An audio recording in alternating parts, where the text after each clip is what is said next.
And once again, I want to say greetings to each and every one of you, Aquaba, and welcome.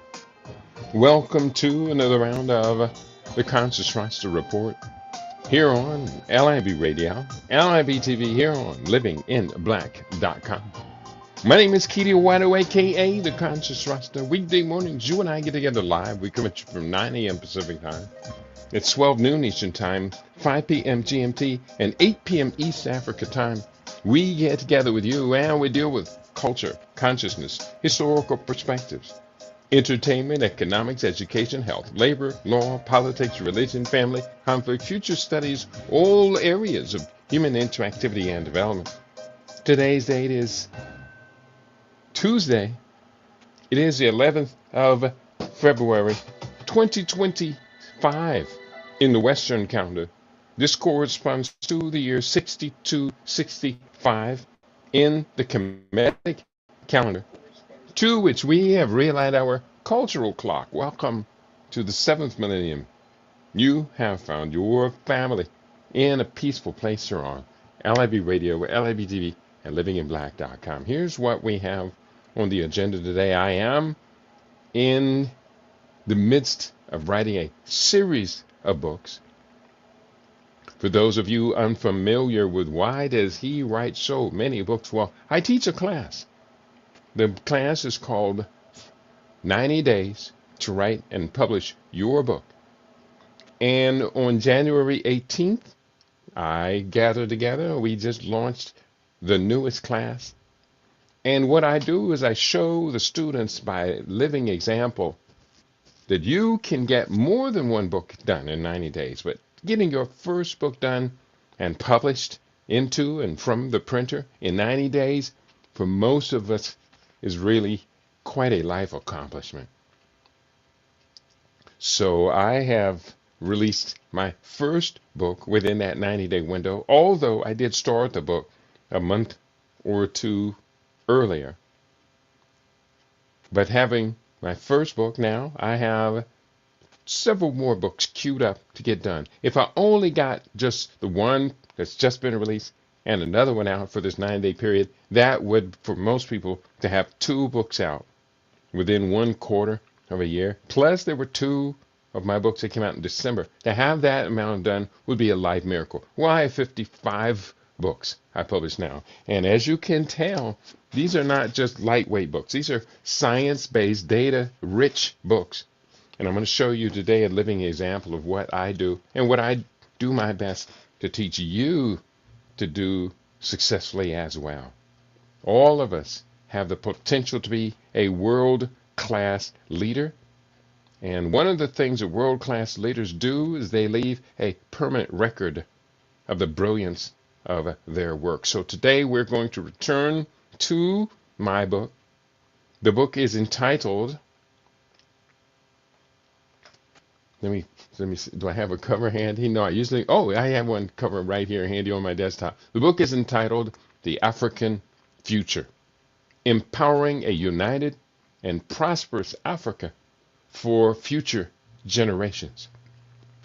And we're going to go into another chapter of the book, this one entitled The Global African Diaspora Developing. And I should say maybe developing the global African diaspora. I think that's a better way of putting it.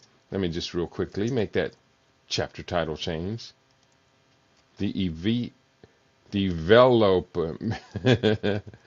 Developing the global African diaspora. Let's go into this chapter. I begin each chapter of the book with a quotation from someone who informs, inspires, and excites us to see the vision that they have shared. And there may be no more exciting voice to share on this developing the global African diaspora topic than the Honorable Marcus Mosiah Garvey from his presentation called The Future as I See It.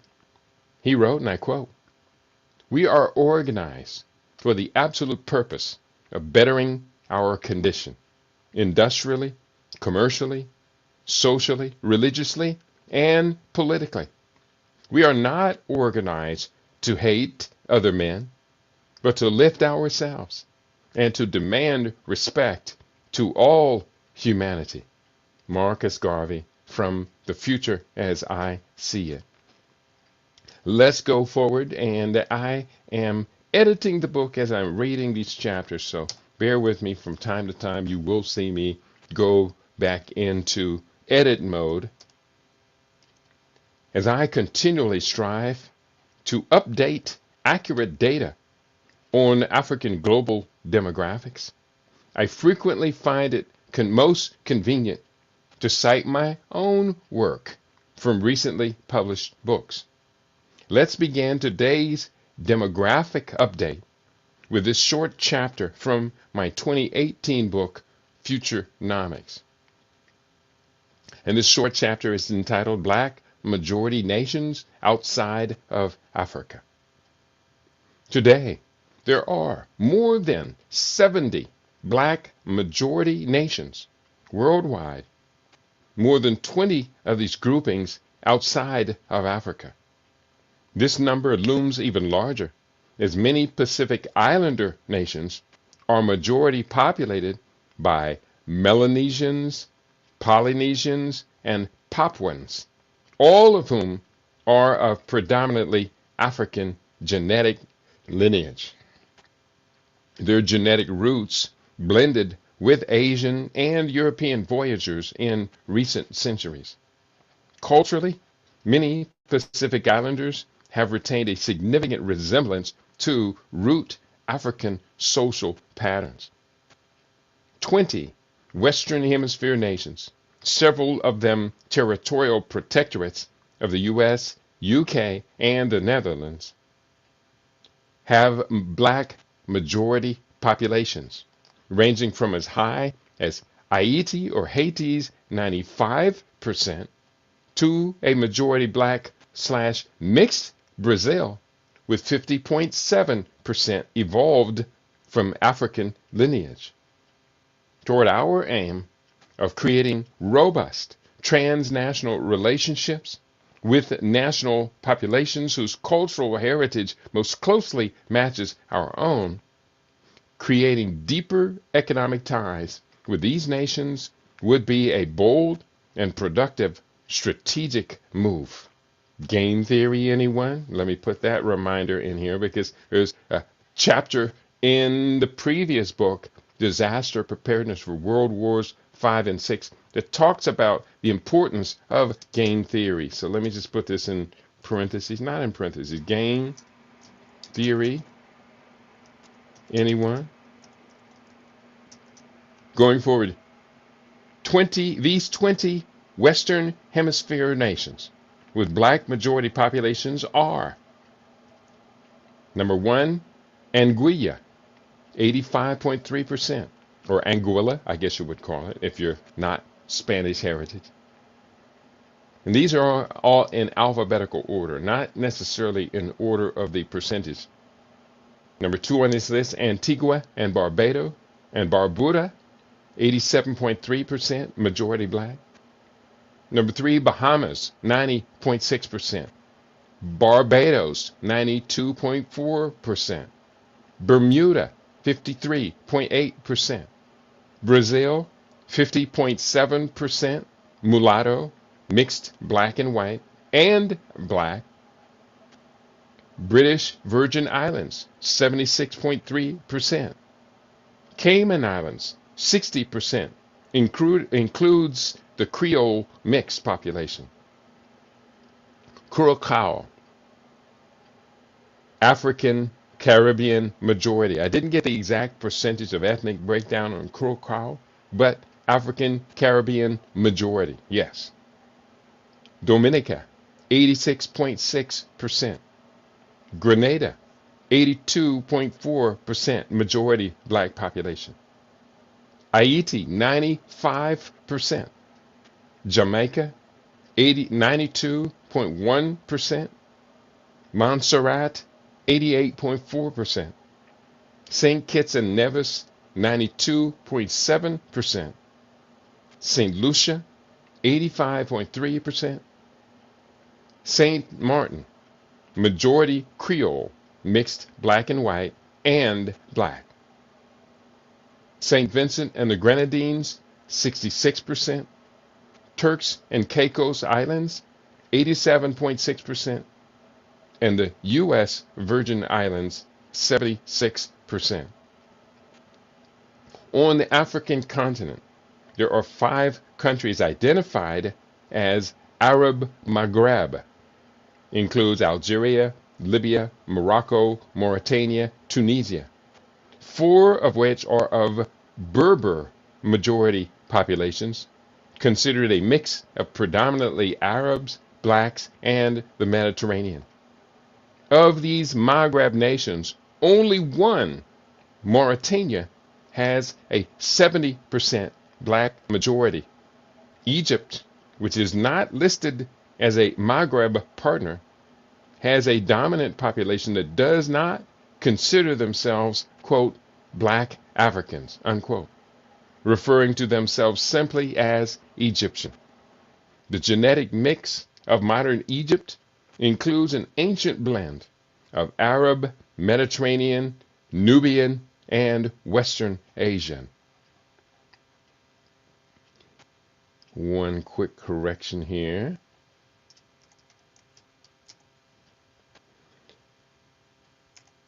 There is a large population dispersed across the Pacific Ocean region, inhabiting regions of island groupings called Polynesia, Micronesia, and Melanesia.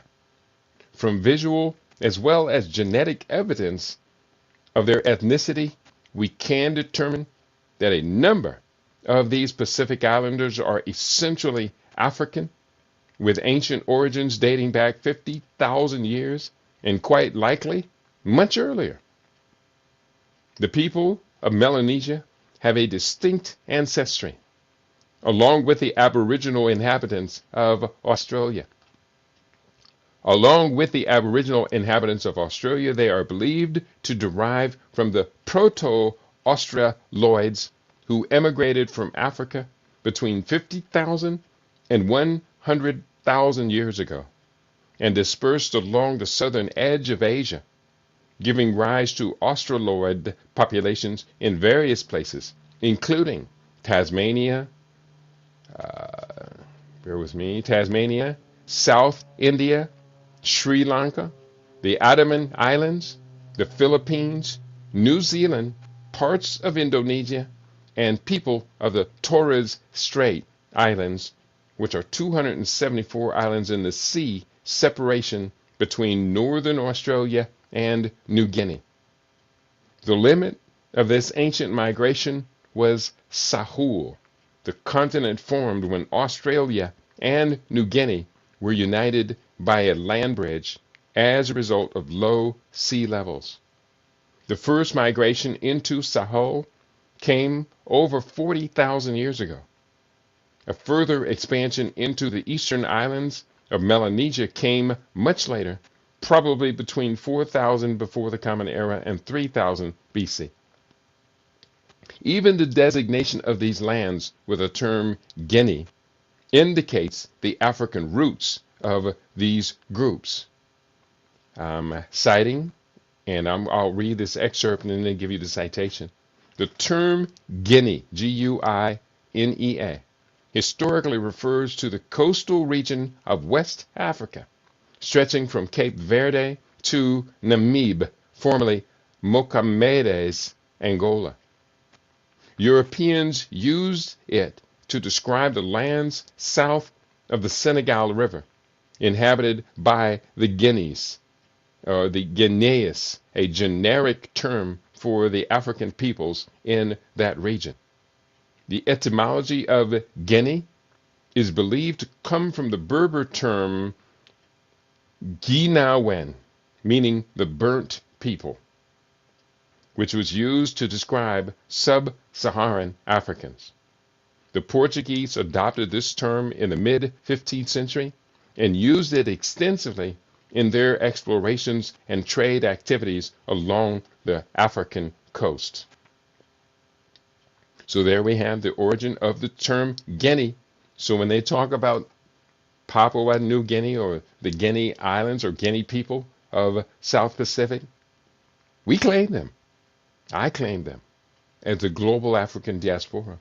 Now, beyond mere declaration of claiming, we have to make sure that we put together strategic policies, practices that allow for cooperation, collaboration, mutual defense, and mutual development, sustainable sovereign development.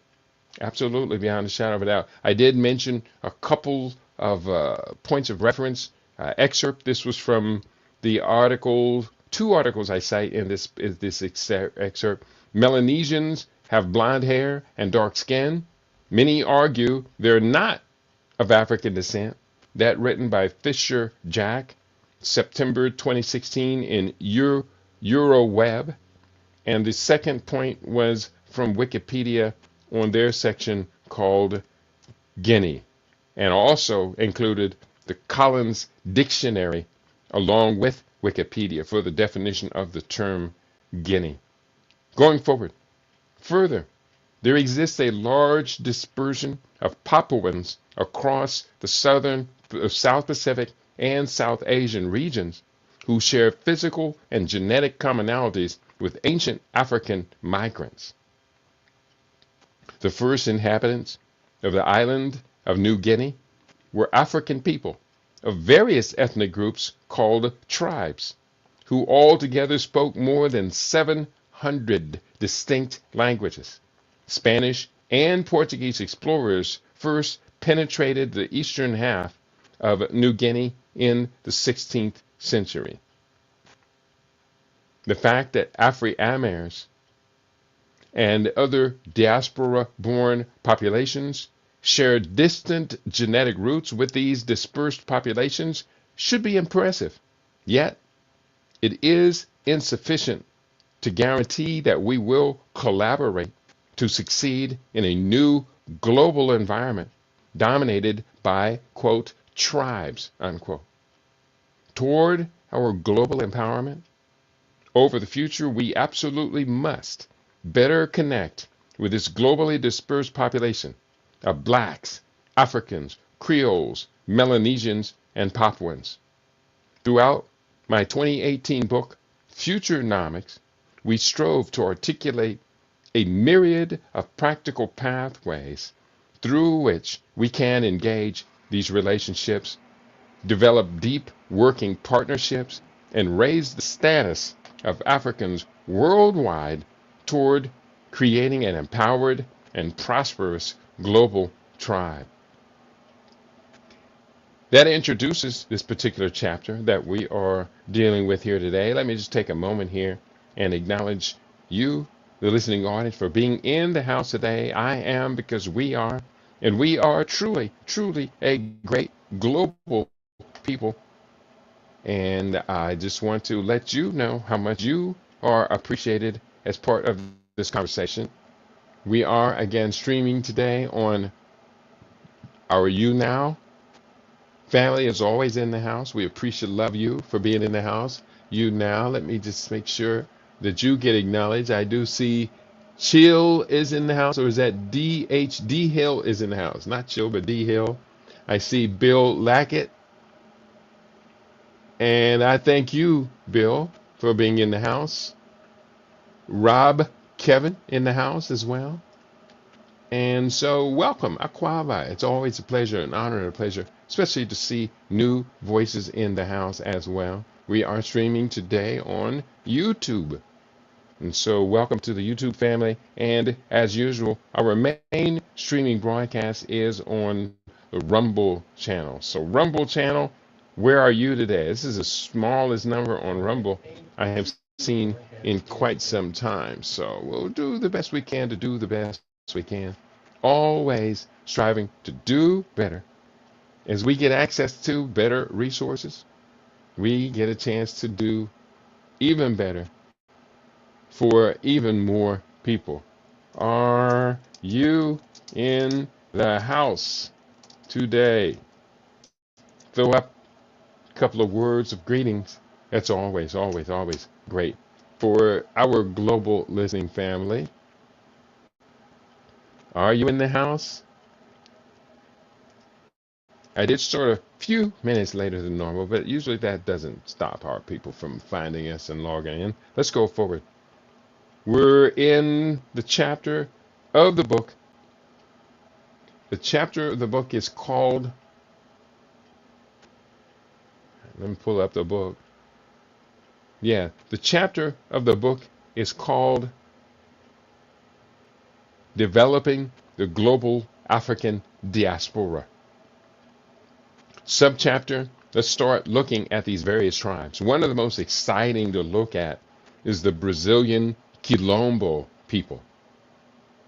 The Brazilian Quilombo people, also known as Quilombolas, are descendants of escaped enslaved Africans, mostly from Angola, and others who formed rural communities called quilombos in colonial Brazil. These communities were established in inaccessible areas and typically consisted of fewer than 100 people who survived by farming and sometimes raiding. Quilombolas are of mixed African, Brazilian, and indigenous ancestry, reflecting the diverse backgrounds of those who sought refuge in these settlements. Here is current data on the Quilombo descendants from the 2022 Brazilian census, reported by the Comissão Pro Índio as de São Paulo. And bear with me as my Portuguese accent sounded pretty Mexican on that one. Comissão Pro Índio, Pro Índio, Indio de São Paulo. Contemporary Quilombos. The Quilombos continued to exist even after the end of enslavement, or slavery as they write. I'm quoting from them. The remaining Quilombo communities, or contemporary Quilombos, are social groups whose ethnic identity still distinguishes them from the rest of society. The ethnic identity of a group is at the root of its organizational form, relations with other groups, and political action. How social groups define their identity is a result of a convergence of factors of their choice, from common ancestry, forms of political and social organization, to linguistic and religious elements. The existence of contemporary Quilombos is a Latin American reality. Such communities are found in Colombia, Ecuador, Suriname, Honduras, Belize, and Nicaragua. Additionally, in many of these countries, as is the case in Brazil, the right to traditional lands is recognized in national law. The rights of Quilombola communities are also ensured in the Indigenous and Tribal Peoples Convention, number 169, 1989, of the International Labor Organization, ratified by Brazil and several Latin American countries. According to data from the federal government, Census 2022, the Quilombola population in Brazil is 1,327,802 people, living in all regions of the country. Northeast region is the home of 69.19% of the Quilombolas in Brazil.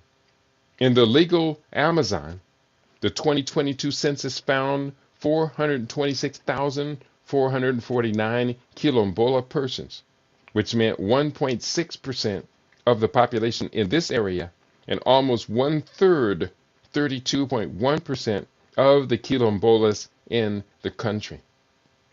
Those references for the reference for what I just shared and read was excerpted from Quilombolas communities in Brazil from the Comissão Pro Índio de São Paulo, February 2025 is the reference I put on that. So more points on the Quilombolos and the Quilombos, I should say, The quilombos are the villages, quilombolos are the people. The most famous of the Brazilian quilombos was Palmares, which existed from 1605 until its suppression in 1694. Located in the captaincy of Pernambuco, in what is now the Brazilian state of Alagoas, Palmares was home to not only escaped enslaved Africans, but also indigenous peoples. Cabocios, people of mixed indigenous and European ancestry, and poor or marginalized Portuguese settlers. At its peak, Palmares had grown into an autonomous republic with around 20,000 inhabitants. A few bullet points. Today, Quilombo communities continue to fight for their survival and rights, often serving as guardians of the forests and traditional lands. Point 2. The Brazilian government recognizes these communities as descendants of escaped enslaved people and extends them land rights and protection under Brazilian law. Point 3. Quilombos were located in inaccessible areas and usually consisted of fewer than 100 people who survived by farming and raiding. The largest and most famous was Palmares, which grew into an autonomous republic by the 1690s. Quilombo, Portuguese pronunciation Quilobo, from the Kimbunda word Quilombo, meaning war camp, is a Brazilian hinterland settlement founded by people of African origin and others, sometimes called Carabali.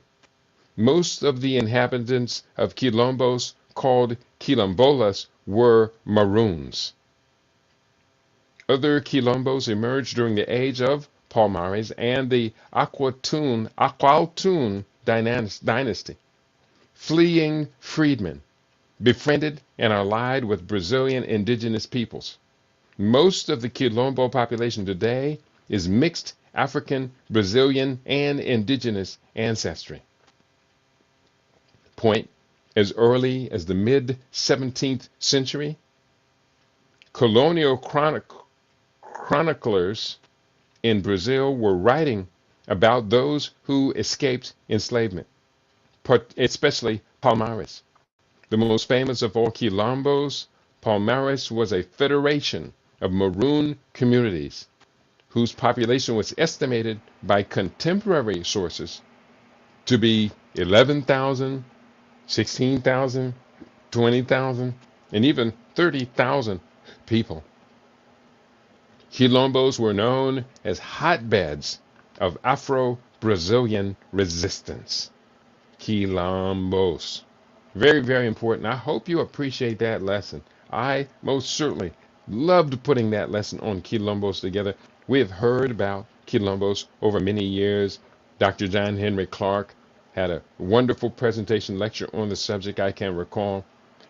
But for me, putting this story together allowed me now a chance to get much, much deeper into this golden legacy of African resistance to enslavement, resistance to colonization by the Portuguese and the Spanish, because these Quilombos also extended to other countries across South and Central America. But it's just a great, great sentiment reconnecting with this glorious historical past. And so I say, y'all. I do see you, Nguvu has checked in the house. Grand rising, my brother. It's been clear for years now that collectively we are the global majority. Yes, that is true. In today's report, and I didn't quite get to that finish line, I did put together extensive lists of the numbers of our people around the world. I got almost all of that, but I didn't put the global tally on it. I have, over the years, attempted to put the global tally for African people. We do know on the continent, the population of Africa is reported on a constant basis by a worldometer, And so the continental population of Africa, the last time I checked, was 1,500,000,000 and I think 35, it might have been 55, because it does change very rapidly. 1,535,000,000 people on the continent. But if you add the African diaspora to that, our African global diaspora is at least, I would say, probably at least 5 times the global diaspora reported of Chinese people and Indian people. India is the largest, most populated country in the world, followed by China. African continent is equal, well, actually, is greater, but the African continent right now, the African Union consists of 55 different nations. They are not united, so we speak of United Africa, which is politically not yet a reality. Thank you, Nguvu, for your input. We are the global majority. And I start off that sentence saying, I don't have as of today, although maybe by the end of today's report, I don't think so because it's a lot of mathematics adding these populations together. But I did, right up until broadcast time, go in and dig out to the best of my abilities numbers for African people in these regions of the world that we sometimes overlook. So I'm going to share those with you here very shortly because I suspected that it could be as high as 300 million Africans, African descended. And we do claim mixed race and the one drop rule. Yeah, I'm going to claim that to the best of our abilities. We're talking about genetics. We're not talking about cultural identity, loyalty, and/or service to the race. That's a whole other topic. I'm sure you know what I'm talking about. So let's get forward. Let's see how closely we can get to adding all these numbers up. Maybe somebody out there has got a calculator. And when we talk about these numbers, they'll calculate and give us the final. Again, for the domestic united, for the African continent, that one's an easy one to get. We can just go to Worldometer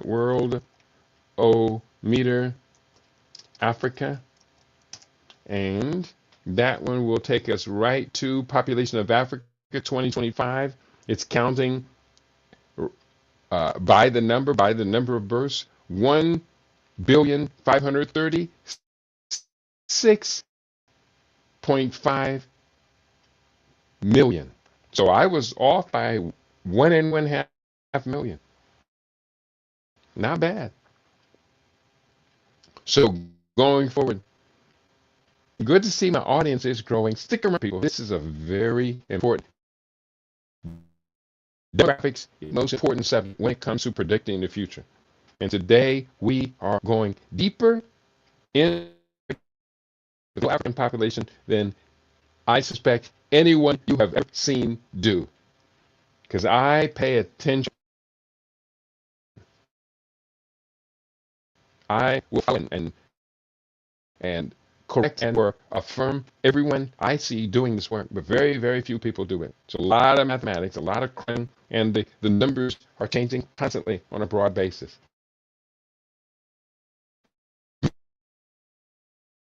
Maybe I'm going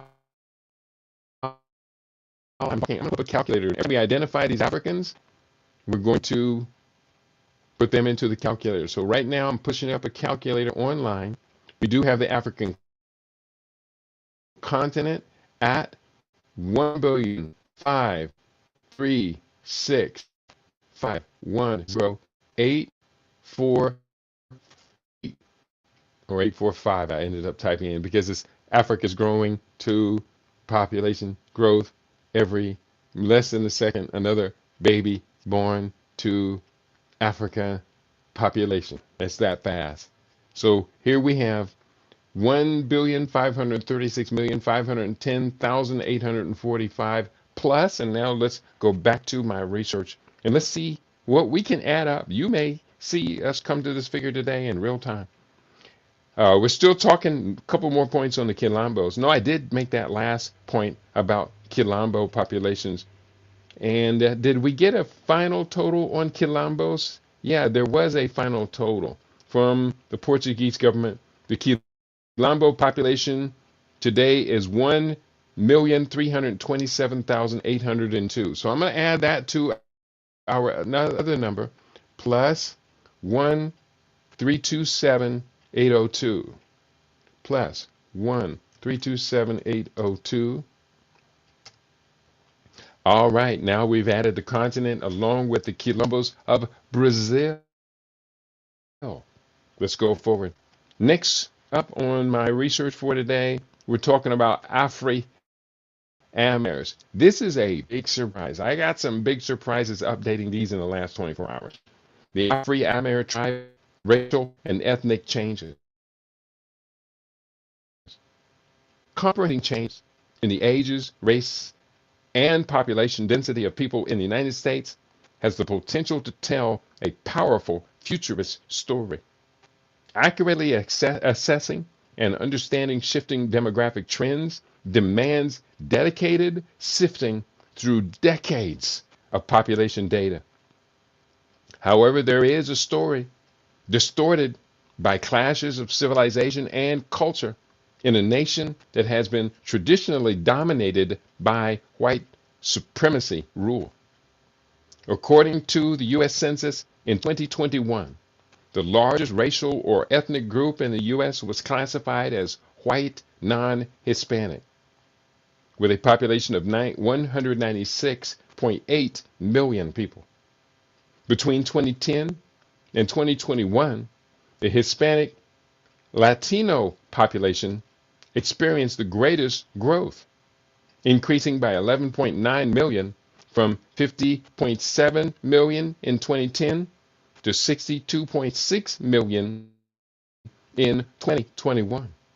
However, those numbers did not reflect the sizable portion of this Hispanic group that classified themselves as, quote, Afro-Latino, unquote. Afro-Latinos in the United States are families whose heritage includes both Latino and African descent. According to recent surveys, about 6 million adults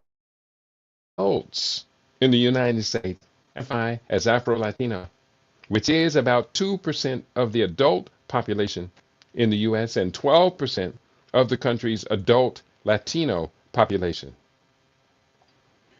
When children of this group are included in the census, the number is most likely closer to 14 million Afro-Latinos. Now, again, they say 6 million Afro-Latino adults. That's been verified by numerous studies. But we do know that Afro-Latinos have the highest percentage of childbirths each year. So, and then if we look at the average average Latino households, you would think that 6 million households would have 2 children in them, maybe 3 children. They are reproducing above replacement rate, which is 2.1. So therefore, my estimated conclusion that the total Afro-Latino population in the United States is not just 6 million adults, but if we include their children, a figure anywhere between 8.65 million, which would mean 2.65 million children. And I don't think that's feasible because they are reproducing above replacement rate. I say it's more reasonable to expect that it's probably very close to 14 million, which is the figure you'll see me using quite a bit here in putting the Afro-Latino family into the Afri-Amer group. Continuing, my upgraded breakdown of population by race and ethnicity in the United States, 2021 to 2025 data is point number 1, white non-Hispanic population, 196,800,000. Point 2, total Hispanic Latino at 62,000 or 62,647,044 includes white and black, so-called Hispanic. Point 3, black non-Hispanic from February 2025, 43,216,700 95. That's the total population.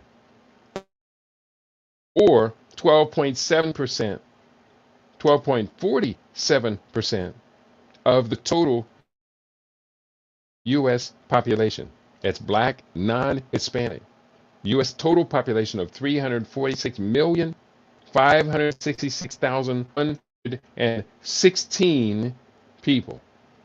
And I put 119, but all morning or all evening yesterday when I was doing this research, I used that figure. Total U.S. population as of yesterday evening, 346,566,116. So going forward, and I do cite some references, footnotes here. I'm going to skip over the footnotes for right now. If anybody wants them, if you get the book, it will have these footnotes for you to do this research as well. So going forward, we're still counting Afro, Latino, and wait. I counted the Quilombo population of Brazil, but I didn't take into account that 50.7% of Brazil's population is mixed race in African. So that would put the total number of Brazilians added to Africa, not of just the Quilombo population of 1,327,000, but there would be an additional 104 million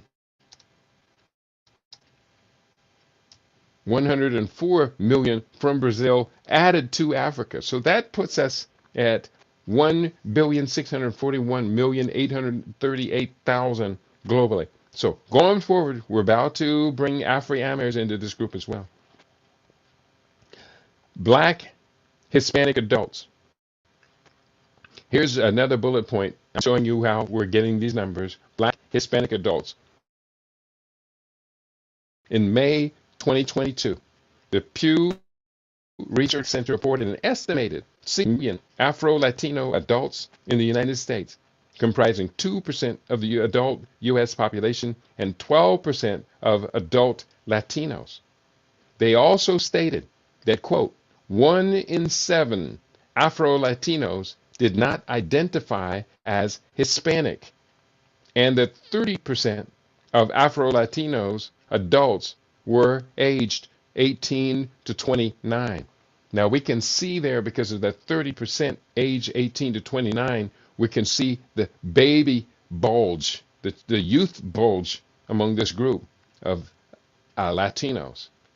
30% of Afro-Latinos were aged 18 to 29. Point. On this list, Asian non-Hispanic population in the United States, 19,605,901. Point. Multiracial non-Hispanic. Black mixed race accounted for 5,800,000 people.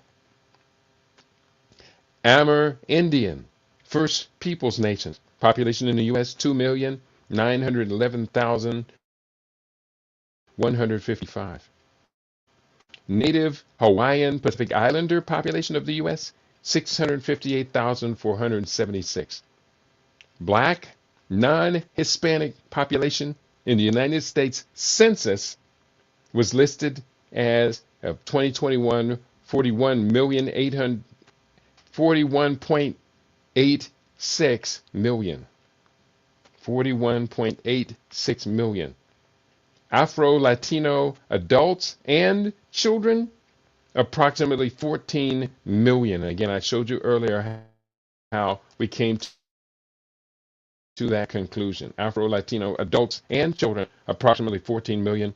Black mixed race population, 5.8 million. We cited that a little bit earlier. Includes more than 269,421 Black Indians, and Black Indians would mean the indigenous people. That's from the 2010 census. That's an old figure. And also Black/African immigrants living in the United States. Population is 4.8 million in 2021. So adding all of these black populations together, total of African heritage living in the U.S. as of February 2025, 66.39 million people. I'm going to repeat. Total of African heritage living in the U.S. include a number who are migrants here but not citizens. Total living in the U.S. 66 million 390 66,390,000. And last point on the immigrants, particularly those from African nations, are a growing share of the U.S. black population. Roughly 4.6 million, or 1 in 10 black people in the U.S., were born in a different country as of 2019, up from 3% in 1980. By 2060, the U.S. Census Bureau projects that this number, African migrants living amongst the black community, will increase to 9.5 million, or more than double the current level. The census, the one drop rule, and the 5.8 million black mixed race have all come to our team. We're adding all of these teams: the mixed race, the one black, one drop, and also Afro Latinos. So I don't know why I just put this note in here. It's not even complete. I'll come back and complete that part as I go to finish the book. But what I'm just saying there is essentially that we're putting our team together as we would claim them. So therefore, the total number we're adding from Afro-American to our global population of, we added the African continent and Brazil at 1.641 billion. We'll add to that plus 66.39 million. So that's 66,390,000 million added to our global population, which puts us over 1.7 billion on this planet now. 1.708 billion on the planet. Overall roll, we got a whole bunch more peoples to find, y'all. I didn't even get to total of North America. I didn't add yet the populations of Canada and Mexico of African heritage, Afro-Latino heritage. But I did do the following going forward. Next region we're going to go to is CARICOM. Calculating black populations across CARICOM. Who are CARICOM people?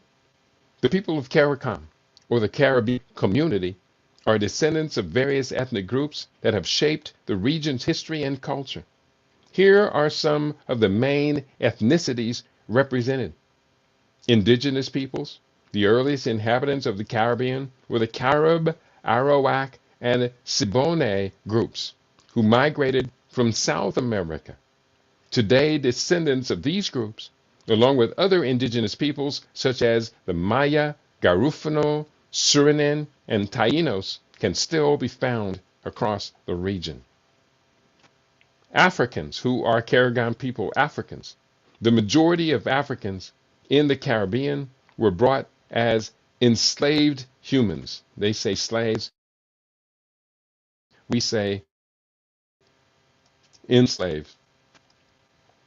During the colonial period, when European powers, enslavers, divided the lands among themselves, this history significantly, not slightly, significantly influenced the region's culture and demographics.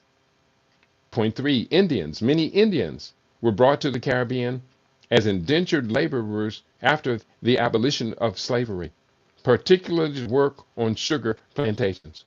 They have contributed to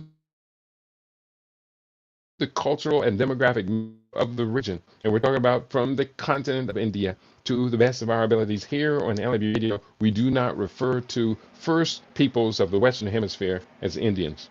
They may use that term to refer to themselves, but I personally think it's inadequate.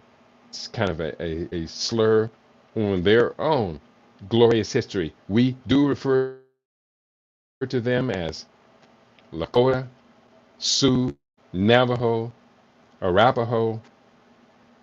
We refer to them as the Iroquois Nation. We refer to them as Mayan, Aztec, Incas, but the term Indians refers to people from the continent of India and or surrounding island populations. Going forward, Europeans. We're talking about the population of the CARICOM region. The first Europeans to arrive in the Caribbean were the Spanish, followed by the Portuguese, English, Dutch, and French.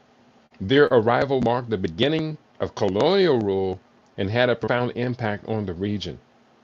Chinese and Portuguese. Smaller communities of Chinese and Portuguese immigrants have also contributed to the diverse ethnic mix of CARICOM countries. Garifuna. These are a mixed race group originating from the island of St. Vincent, consisting of Carib Indians, quote unquote, and escaped or shipwrecked Africans. They have their own distinct language and culture and are found in various Caribbean countries. Suriname, also known as the Island Caribs. They are indigenous to the Lesser Antilles and have a significant presence in countries like St. Vincent and the Grenadines. Taínos. They were one of the first indigenous groups encountered by Cristobal Colon and were widely distributed across the Caribbean islands. And they have his name, Christopher Columbus. I'll include the other name. Christopher Columbus doesn't resound well off of me. I almost want to slander it. So I'll just put in his real name, Cristobal, Cristobol, Colon, Colon, which sounds to me like colon. So, that point being made, we talked about the Taínos, indigenous groups encountered by Cristobal Colon. So, going forward,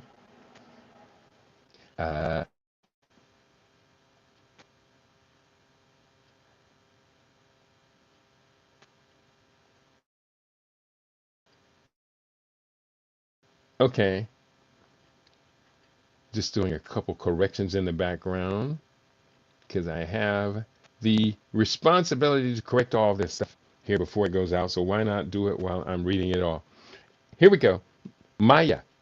While not indigenous to the Caribbean, Maya people have migrated to the region and contributed to its cultural diversity. Siboney. The Siboney people are an indigenous group from the Greater Antilles, specifically Cuba, Hispaniola, and the Bahamas. Their ancestors originated from the mainland, migrating from present-day Colombia and Venezuela around 1000 before the Common Era, bringing their distinct language and cultural practices to the Caribbean. Also known as Siboney with an S, whereas most of the time it's spelled with a C. They were a Taíno group in Cuba, Jamaica, and Haiti. Their ancestors likely migrated from South America, sharing cultural ties with the Lucayans of the Bahamas. These ethnic groups have intermingled over centuries, creating a rich and diverse cultural tapestry in the Caribbean region and across Central and South America. Now, here's a quote that I have. About 130 million people of African descent live in Latin America, and they make up roughly a quarter of the region's total population. According to recent estimates from the Project on Ethnicity and Race in Latin America, PERLA, at Princeton University. So I added 106.327 million Africans just from Brazil, including the Quilombos as well as the mixed race. This paragraph I just excerpted from Perla and the reference on this is from Princeton University. Footnote reference the Project on Ethnicity and Race in Latin America, PERLA, at Princeton University, cited by the Pew Research Center. About 6 million U.S. adults identify as Afro-Latino by Ana Gonzalez Barrera, May 2, 2022. So, with 106 I added, this article said that there were 130 across this entire basin. So 130 minus 106 gives us a total of 24 million more that we're going to add to our global title. Those 24 million would include some 12 million Africans in Colombia alone, significant portions in Venezuela, in Guyana, in Belize, Honduras, Panama, Costa Rica, Mexico. So they gave us 130 million for the entire Latin America. We're going to use that, and we subtracted the number we took from Brazil. Brazil is Latin America, so that gives us 24 million to add to our total. That brings our total of Africans in the U.S., Latin America, and the CARICOM basis. We're going to presume CARICOM is part of Latin America. I might go back in and add up the CARICOM populations themselves. You want to do 1 sec. Let me just add in 24 million. 24 million is added to our total. That brings us to 1,732,208,647 African people on the planet as of yesterday. There is more of us. I didn't put the Canadians in. I didn't put in, let's talk about Africans populating the EU and UK. We're going to add those up next. Now, real quickly in the background, let me save this document. Save. In the background, total, I'm going to pull up a AI search engine. I have 2 of them I'm going to pull up right now. And new window, I'm looking for total population of in CARICOM. What is the total population of African descended in the CARICOM?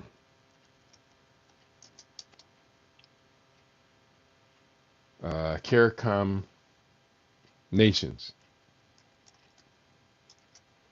And I did not spell the word African correctly. Bear with me. Fingers get fat when you're reading at the same time. So what is the total population of African descended in the CARICOM region nations? Copy, cut and paste. So I'm asking that inquiry from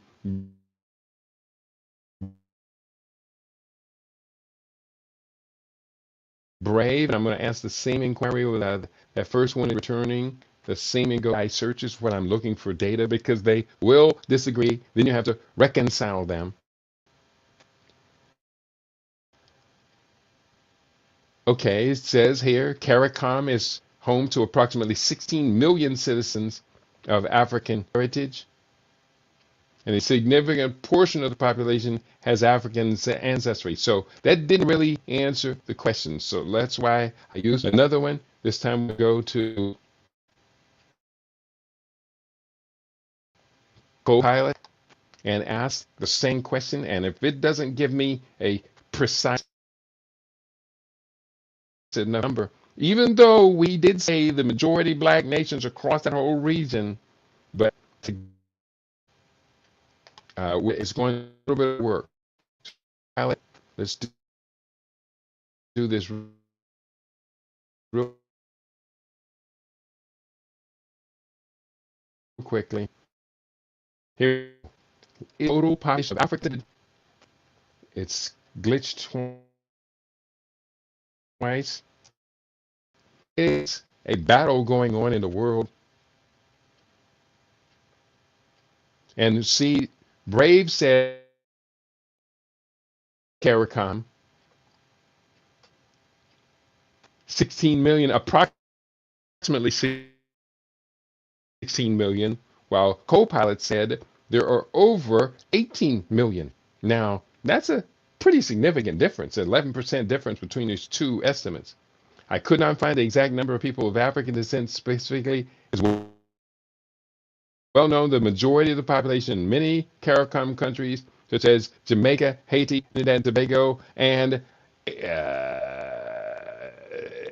18 others, 19 others, are majority black. So that's why you cannot trust these AI search engines. I'm going to try this one more time. I'm going to go to Brave and see if Brave can do it. Wait. Let's go to, it's not going to give, it will give us a population. Let's go to world population. We're looking at CARICOM, and I'm at world ometer now. And I want to go to CARICOM, Eastern, Western, we'll go to the area, not Africa. We're looking for North America. Bear with me.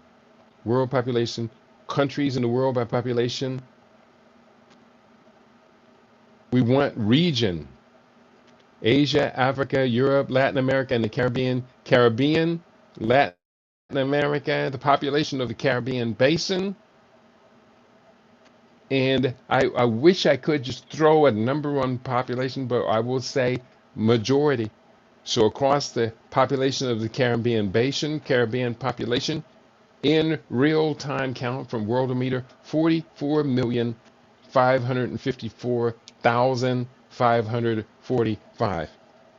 So I know I can safely add in 50% of that, even though it's not accurate, but for the sake of the calculator, I'm going to add half of that. 22 to 57. So that's 2,257,000. And that is rough estimate.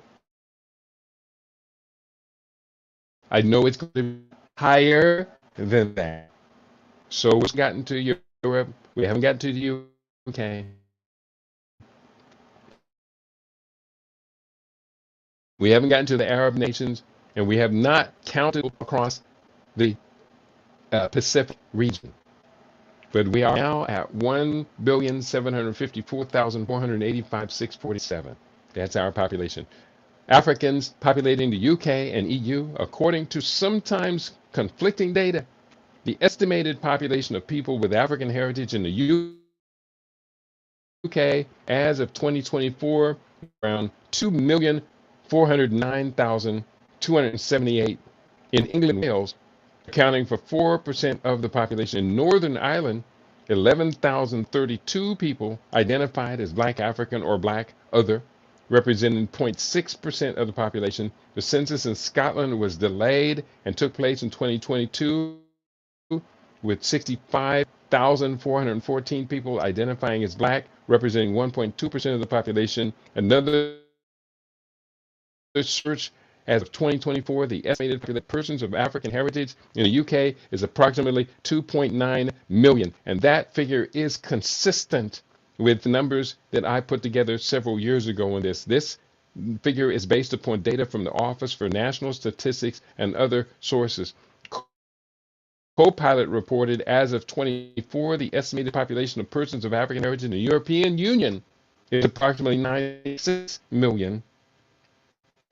This figure includes individuals full or partial ancestry from sub-Saharan Africa. That was Copilot's report. But DuckDuckGo reported, as of 2024, estimates suggest the population of persons of African heritage in the European Union is around 10 to 15 million. Half of that would be 12.5 million. That's the median. This figure includes individuals of African descent, including those from north of Africa and sub-Saharan Africa, as well as their descendants. However, precise numbers can vary due to factors such as migration patterns, demographic changes, and the lack of comprehensive data on ethnicity in many EU countries, and that means undercount, just like in America, undercount. So we got to make sense of this. We're going to go to the UK. I'm going to use the figure that I had been using before of 3 million. They said 2.9 million. I think they are undercounting us as well. And I suspect our listeners from the UK would agree that they undercount people of African heritage and probably miss mixed race. So we're going to add the UK plus 3 million. And then we're going to add 12.5 million for the EU plus 12,500. So 12.5 million from the EU. That brings us to a total population. Have not yet counted the Arab countries, have not yet counted Pacific Islanders, did not get Canada in there. There's like 27 black folks. Probably more like maybe 127. So we are at 1,769,985,647. With the Canadians, that puts us up to 1,770,000,000. And we're glad to claim you, Canadian Africans. Black Arabs, the next chapter of this chapter of my book. Let me double check, make sure my audience is still with me. I hope I didn't chase you all away with all this we got numbers stuff. Google said audio signal is breaking up. Let me double check. Yeah.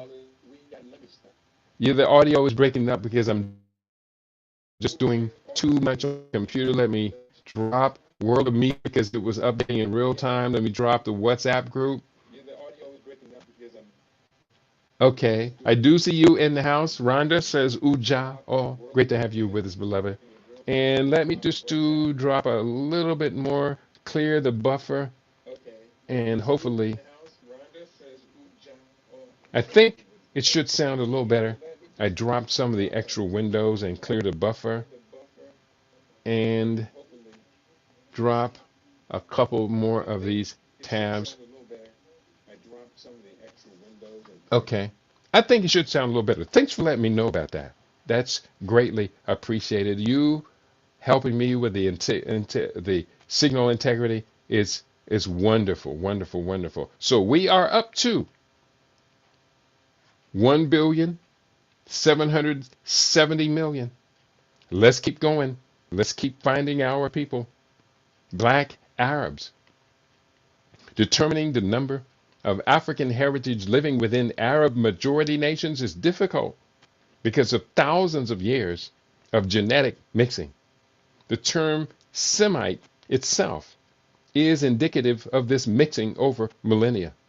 Here are a few brief data samples from DuckDuckGo, and again, these are raw samples, so which I'll tell you which AI search engine they come from. As of 2024, the estimated population of persons of African heritage in Arab majority countries is difficult to quantify precisely due to varying definitions of heritage and the lack of comprehensive demographic data.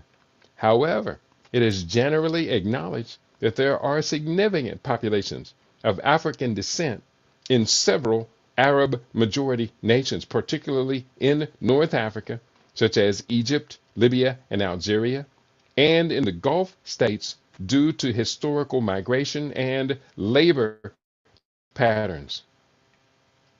Estimates suggest there could be several million individuals of African heritage in these regions, but specific numbers can vary widely. For example, in countries like Sudan, which has a diverse population with significant African heritage, the majority of the population is of African descent. And in other Arab majority countries, the numbers may be smaller but still significant. Overall, while exact figures are challenging to determine, the presence of persons of African heritage in Arab majority nations is notable and contributes to the cultural and demographic diversity of the region. Point number two, Brave returned the following. The provided context does not contain specific data on the population of persons of African heritage in Arab majority countries as of 2024. However, it mentions populations in Africa, which we've already included, with around 105 million people in 2024. And these are Arab majority nations, 105 million. This information does not directly answer the query about Arab majority countries. Additionally, additional resources would be needed to accurately provide the requested information. Copilot, please, somebody get it right.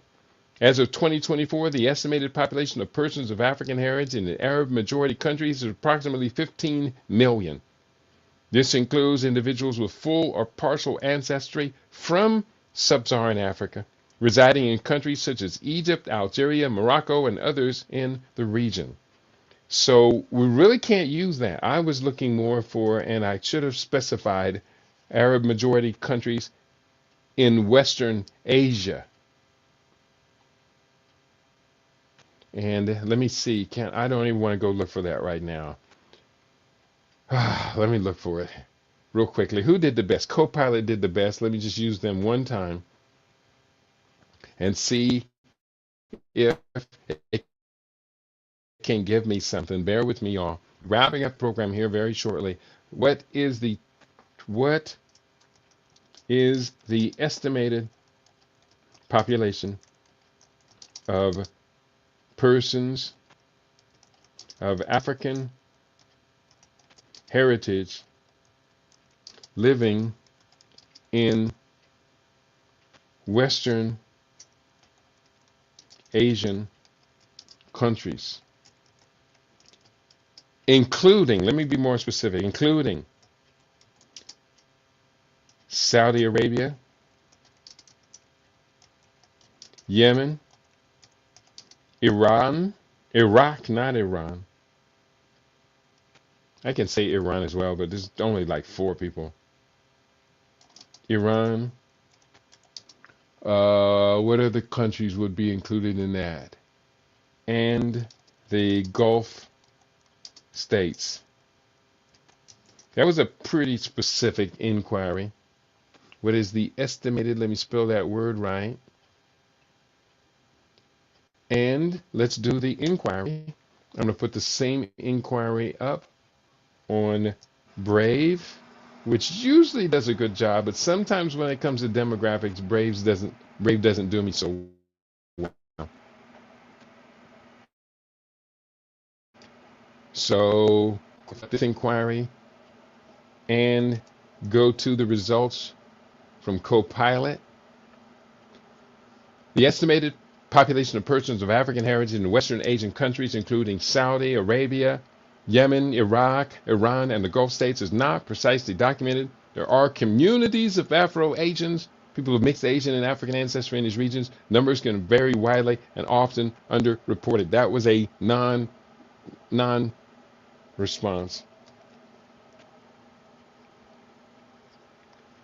And I think I can get one more, maybe positive response. And again, I just closed all these windows to make room, and now I'm opening them back up. And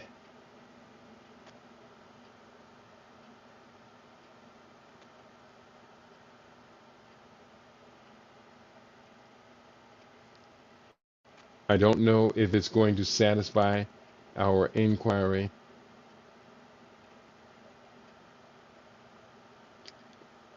And there's no numbers here. There's just saying there's a whole bunch of Negroes, piles of ribs, bones, and stuff like that. Overall, while exact figures are difficult to ascertain, the population of persons of African heritage in these Western Asian countries likely ranges from several 100,000 to over 1 million when considering both historical communities and contemporary migrant populations. So can range, we do, the other articles did say significant undercount, but we're just going to have to skip over that. That's not good enough data to include in our list. Let's see where if we can go to one more area, and that is Asian Pacific Islanders. And this is where I do continue this chapter with this question about people of African heritage living in this region. The the old riddle, what happened to the people of Sumer, the Sumerians? They disappeared because they forgot their history. That is the answer to that riddle. And then so in this chapter, and I didn't get a chance to finish this morning, the African cultural roots of Yemen. We have to understand that the Yemeni people are African people from the ancient Aksum Empire. And I do ask this question, yet to be answered in today's inquiry. Before the book, Egypt is still an African nation, right? Yes, it is, despite the fact that the Egyptians want to identify themselves as Arabs, Western Asians, Mediterraneans, anything but what they perceive to be the inferiors from the southern part of the Nile River Basin. Then they go into the next subchapter here, Asian and Pacific Islander melanated populations, and I didn't get any numbers put up there. Let me just see if I can use that subchapter title as part of an inquiry. And again, I did all of these others and nobody answered the question, so we're just going to overwrite this one. What is, I can use part of the same question.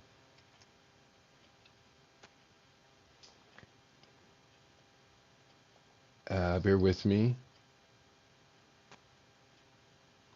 We'll use the same part of that question. What is the estimated population of persons of African heritage living in? And then I'll copy that to Asian and Pacific Islander melanated populations. Question mark, copy, cut, and seek. Go over here. I'm going to seek one more time while that one is searching. This is from Brave. Same question. What is the population of people of African heritage living in Asia and Pacific Island nations? And the same inquiry of Copilot. Let's check and see our results from, first one was from DuckDuckGo.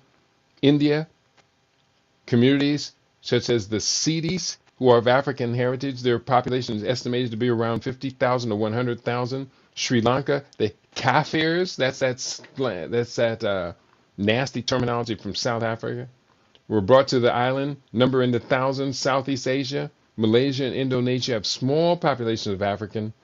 Pacific Islands, Fiji, the numbers relatively small but significant. Samoa, Tonga, and other Pacific Islands, limited populations of African descent, often resulting from more recent migration or historical connections, and that's a BF lie. Melanesia, countries like Papua New Guinea, Solomon Islands have significant numbers, but they're not giving us numbers. Estimates could range from a few 100,000 to potentially over 1 million when considering all communities across Asia and the Pacific Islands, but precise figures are difficult to determine due to lack of comprehensive demographic data. Okay, that one wasn't so good. I'm just going to leave it up in the background and tally that stuff later when I have time to do it. Copilot, did you do any better? Estimated population Africans within Asian Pacific Islander is not precisely documented. However, there are a whole bunch of Negroes there. That's me saying that, but they didn't answer the question. And you got one more chance. Did Brave do any better than the others? Estimating the populations of persons of African heritage within Asian and Pacific Islander melanated populations can be complex due to the diversity and variety, varying definitions of ethnicity and heritage across different countries. India, estimated 50 to 100,000. We had that earlier. Sri Lanka, they mentioned the Kafir slang, but did not give specifics. Southeast Asia, did I read that already? Yeah, I think I read that already. And I thought I was reading it from this other box and this other link, but apparently I wasn't. And you know something? We're going to go ahead and begin to wrap it up. Oh, duck, duck, go. No, it gave me the same thing as Brave. So the best we can add is 50 to 70 to 100,000 in India would be to add another 75,000 to our number of 1.769985647. So I'm going to add the 75,000 from India plus 75,000. That's the median number between 50 and 100,000, which takes us over 1.77 billion people of African heritage on this planet. I think it's going to be significantly higher. They didn't give us the numbers from Melanesia, Polynesia, and Australasia.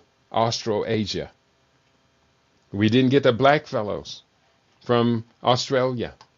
Let me get the black fellows, please, please, please. What is the estimated population of Australia Aborigine, ABORIG, Aborigine population? I didn't spell that right, but it should give me an answer and it will spell it right. And that one should be easy. 3.3% total population. There were about 812,000 individuals identified as Aboriginal and Torres Strait Islander people. This reflects a growing recognition. I think that sounds like a real significant undercount. I don't know what is the population of Australia. Aboriginal. Let me spell this word right. Maybe it will get it right by accessing more data in the background. I'm about done with this. This is exhausting. It does. It gets really exhausting at a certain point. Aboriginal population. What is the estimated population of Aboriginal people? Ethnics. Okay. So there we go. We have that question. We're going to go to Copilot's going to give us the final. The other one said around 814,000. This one estimated as of June 2021 and gave us a reference from abs.gov.au of 983,700. The population is projected to reach by 2031. We want to know what it is today. 983,700. So that's going to be the final number we add up as we are recounting. So plus 983,700. 983,700. So puts our global population today at 1,771,044,347 people. We are now. Let's take that figure and we're going to divide that by 8.2 billion divided by 200 million. 8.2 billion, which is the global population right now, an estimate. And so that would put us as 21.59% of the world population. As of today,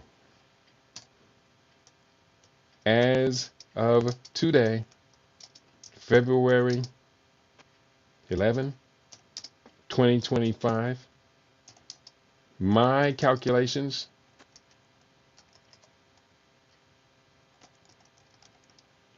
put the global population of African descended at over, emphasize that word, over 1771044037647.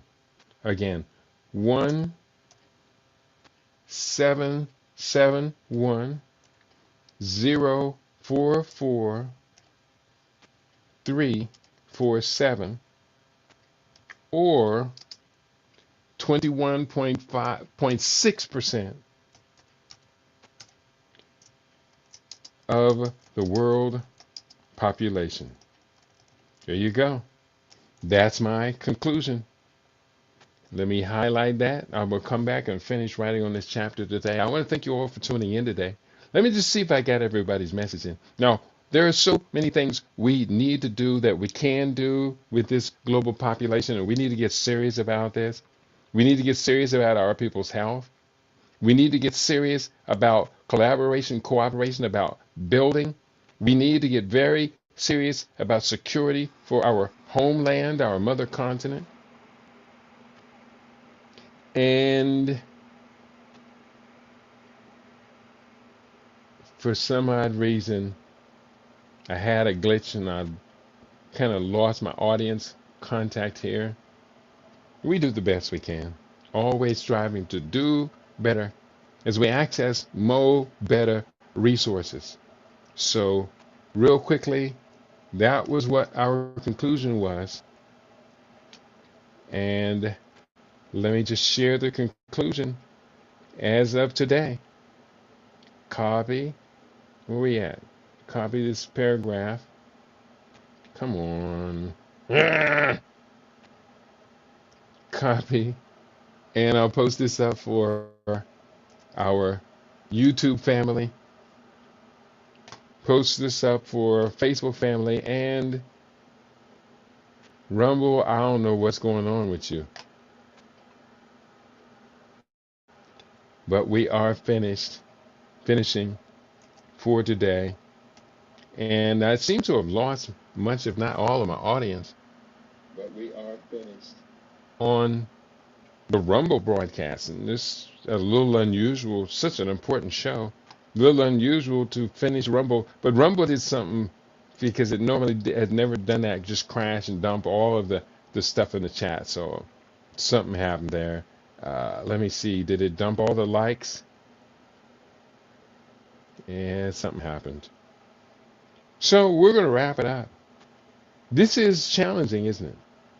Organizing this type of data search analysis so that we can use this to empower our people.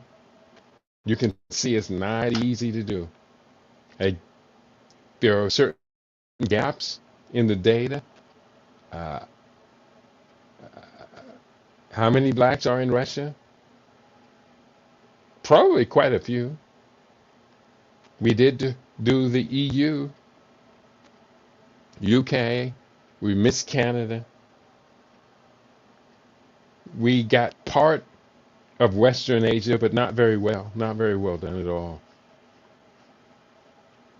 And so we do know this much. There's a whole bunch of us. And if everyone of African heritage on the planet would buy one book from me, then I will build you a media network par excellence. As Marcus Garvey said, we have got to build institutions of the absolute highest integrity. We began today's conversation with that quote from Marcus Garvey. Let me just go and take you back to the beginning of this chapter.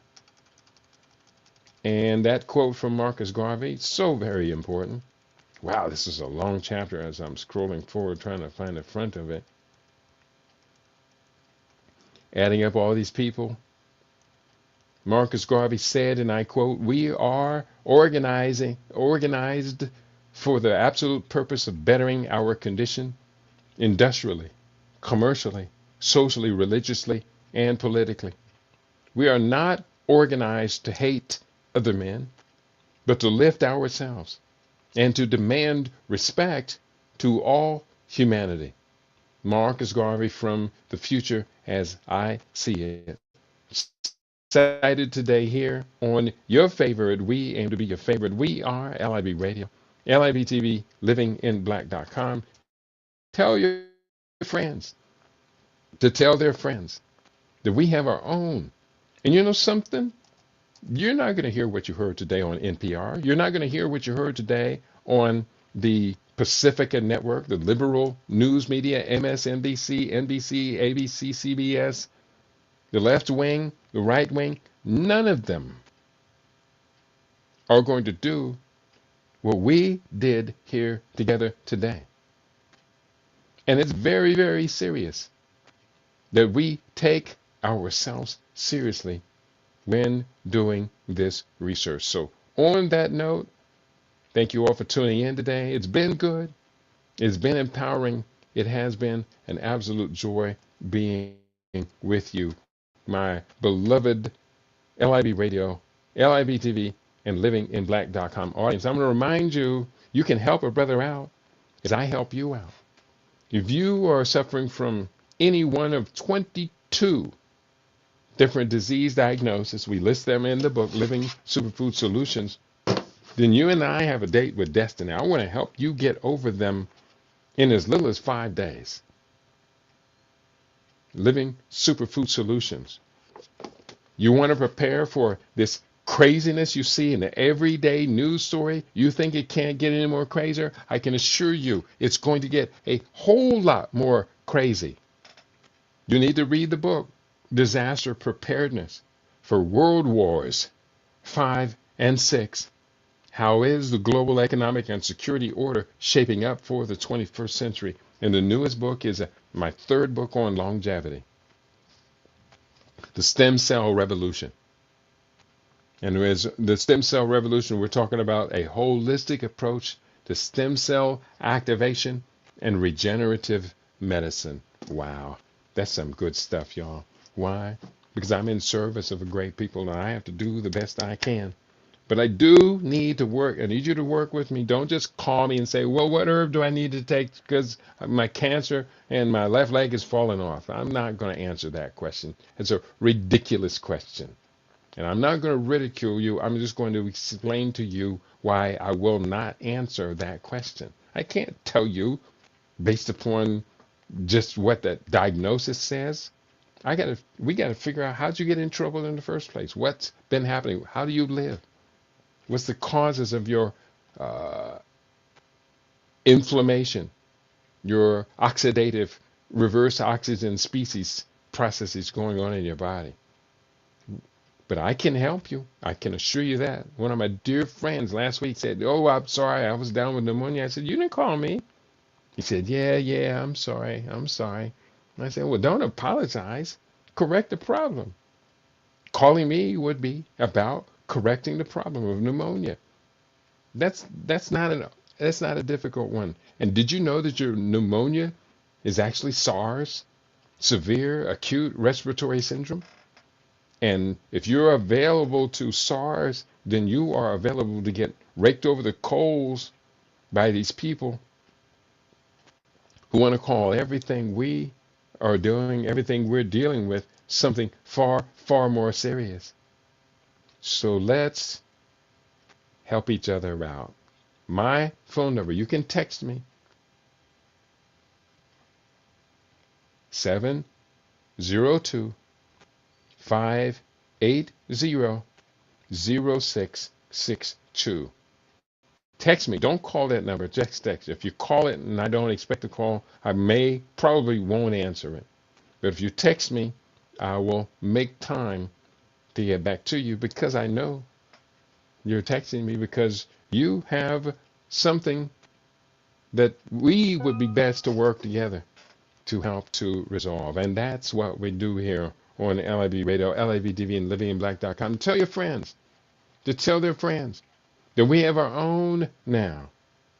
And we're very, very proud of who we are, what we have, and what we do with the best of the best available to us in this and future generations. And that's why you tune in to LIB Radio, LIB TV, livinginblack.com.